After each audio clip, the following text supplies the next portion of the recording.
नमस्कार। पिछले 2 दिनों से मुझे यानी सुभाष चंद्रा को भी कुछ लोग इस देश के ऐसे लोगों से जोड़ के देख रहे हैं या दिखा रहे हैं जिन्होंने अपने देश के फाइनेंशियल सिस्टम को किसी न किसी प्रकार से निचोड़ा है, किसी न किसी प्रकार से उनके पैसे लेकर के स्वयं के लिए महल, जहाज़ सब कुछ खरीदे हैं।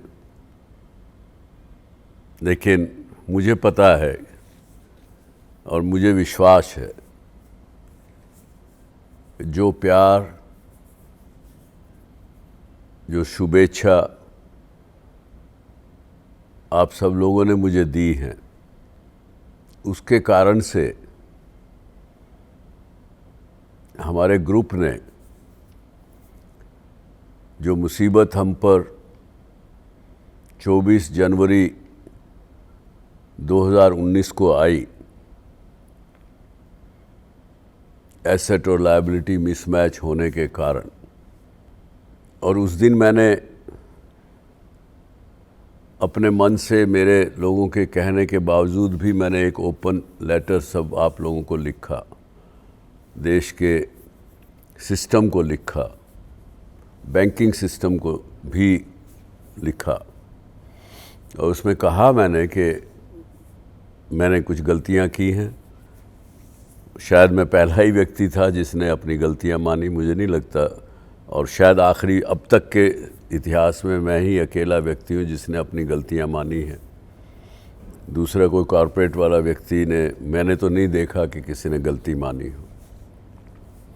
और मैंने कहा कि भाई मैं सिस्टम का पूरा पैसा चुकाऊंगा, और मेरे ग्रुप के जितनी बोरोइंग एंटिटीज़ हैं वो भी चुकाएंगे।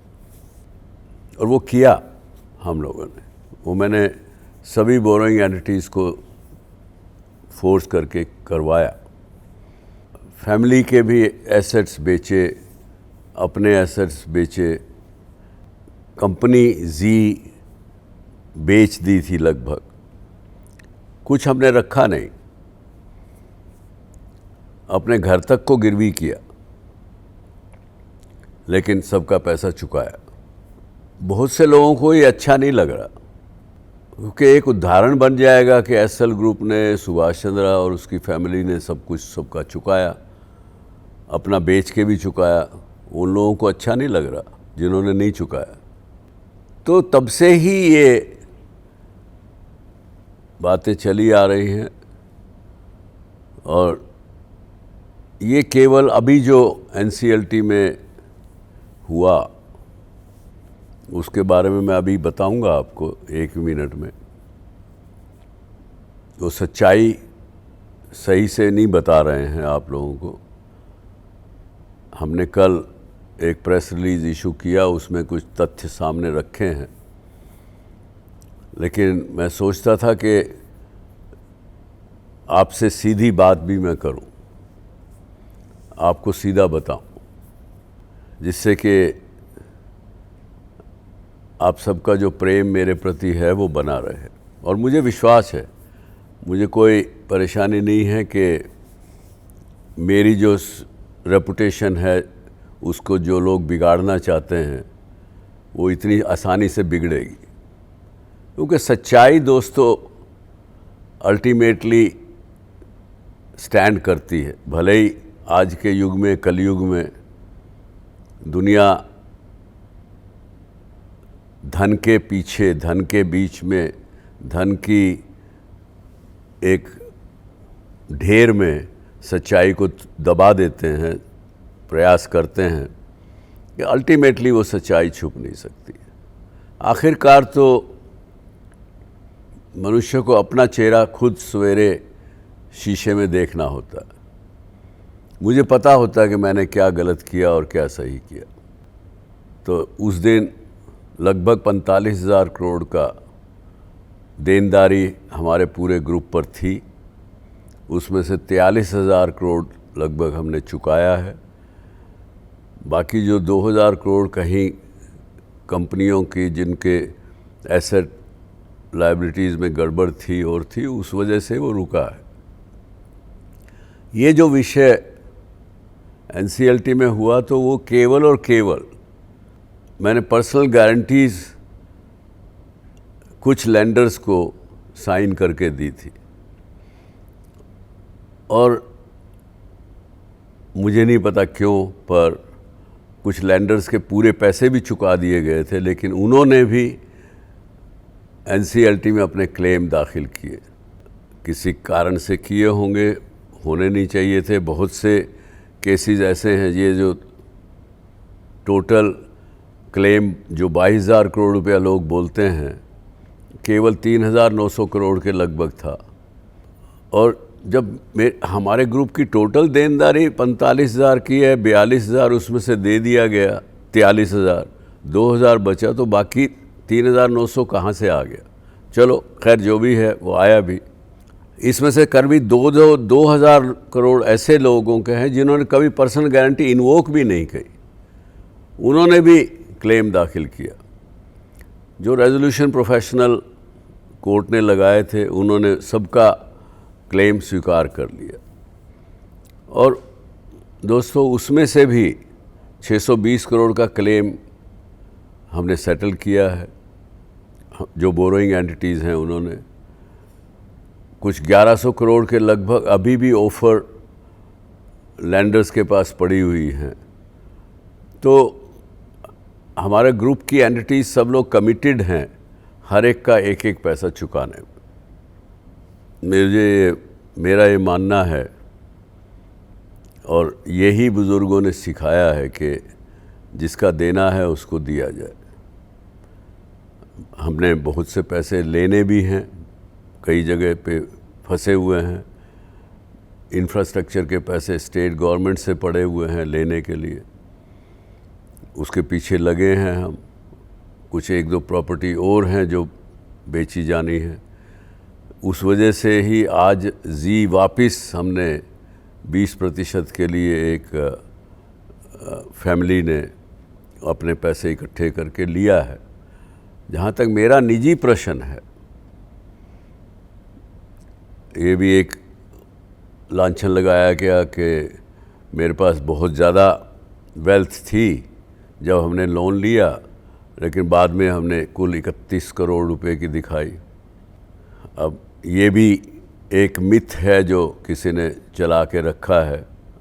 कहीं किसी ने रिकॉर्ड पे लिख दिया ग्रुप की जितनी मार्केट कैपिटलाइजेशन थी उसको ले लिया, उसको मेरा निजी संपत्ति के रूप में दिखा दिया। 45,000 करोड़ रुपया नेटवर्थ है सुभाष चंद्र की, ऐसा बताया 2017 में। जबकि मैं 2016 में जब राज्यसभा का सदस्य बना तो उसमें वहाँ पे डिक्लेरेशन देना होता है और डिक्लेयर किया। उसमें मेरी नेटवर्थ थी 39 करोड़ 339 करोड़ सम 70 lakhs और समथिंग। जब 2016 में मैं 39 करोड़ 60-70 लाख डिक्लेयर कर रहा हूँ, तो 2017 में वो 45,000 करोड़ कैसे बन जाएगी? तो ये सारी चीज़ें कुछ लोगों को ठीक नहीं लग रही हैं, लेकिन अल्टीमेटली सच्चाई जो है वो प्रिवेल करेगी। मैं बल्कि आपके माध्यम से बैंकिंग सिस्टम को, आज इस देश की फाइनेंस मिनिस्टर को और बैंकिंग सेक्रेटरी इत्यादि को भी ये कहना चाहूँगा कि आप किसी इंडिपेंडेंट ऑडिटर को लगाइए।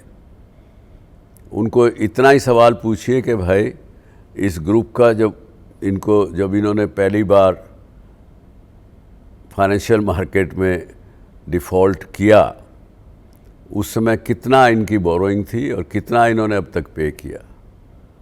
दूध का दूध, पानी का पानी सामने आ जाएगा।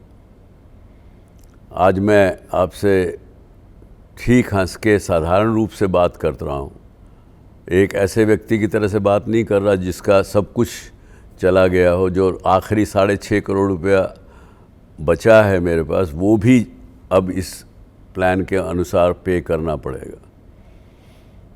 एक मेरा छोटा रेजिडेंशियल मकान है, उसको मैंने पार्टली भाड़े पे दिया, उसकी इनकम से मैं अपना खर्चा चला रहा हूँ। मुझे कोई अफसोस नहीं है दोस्तों, और फिर कमाऊँगा, पायनियर हूँ, अच्छे काम नए काम करना जानता हूँ, आगे भी करूँगा।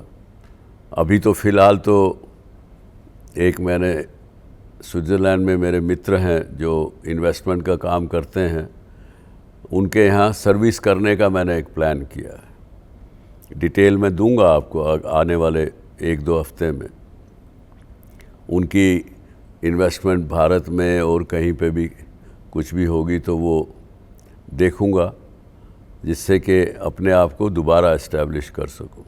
और आवश्यक ये भी है कि कहीं ना कहीं परिवार से 2-4 करोड़ रुपया उधार लेके उसको भी अपने किसी न किसी स्टार्टअप्स में और में लगाएंगे, जो कि आगे बढ़ सकें, आगे वापस अपना जो खोया हुआ अतीत, एक सक्सेसफुल पायनियर और जिसने नए नए बिज़नेस इस देश में शुरू किए, 8,000 परिवारों को रोज़गार दिया, इस देश की इकॉनमी में कंट्रीब्यूट किया। मुझे ध्यान में आता है कि ये 50-52 साल के मेरे वर्किंग लाइफ में मैंने कम से कम फाइनेंशियल सिस्टम को 60-70 हज़ार करोड़ का ब्याज दिया होगा, लेकिन कमाया भी, आगे भी बढ़े। जो व्यक्ति 17 रुपये लेके निकला, एक समय में इस देश का one of the richest top 10 person में भी नाम आया, मुझे उसका कोई अफसोस नहीं है। और आज सब कुछ चला गया, उसका कोई दुख नहीं है। तो मैं केवल और केवल आपको यही रिक्वेस्ट करूँगा कि आप किसी की बहकावे में मत आइए। गलत व्हाट्सएप और सोशल मीडिया पे दुनिया भर की बातें मेरे बारे में जो कही जा रही हैं, उनको वेरीफाई करिए। और मैं आपको अधिकार देता हूं कि आप मुझे, मेरा तो सब कुछ ओपन है, मुझे मेल करिए, आपके प्रश्न मेरे से पूछिए सीधा, मैं आपको जवाब दूंगा। इसके साथ ही आपने अपना अटेंशन मुझे दिया, मेरी इस वीडियो को, इस स्टेटमेंट को दिया, उसके लिए मैं आपका बहुत बहुत आभारी हूँ। आपका प्यार ऐसे ही बना रहे। धन्यवाद। जय हिंद।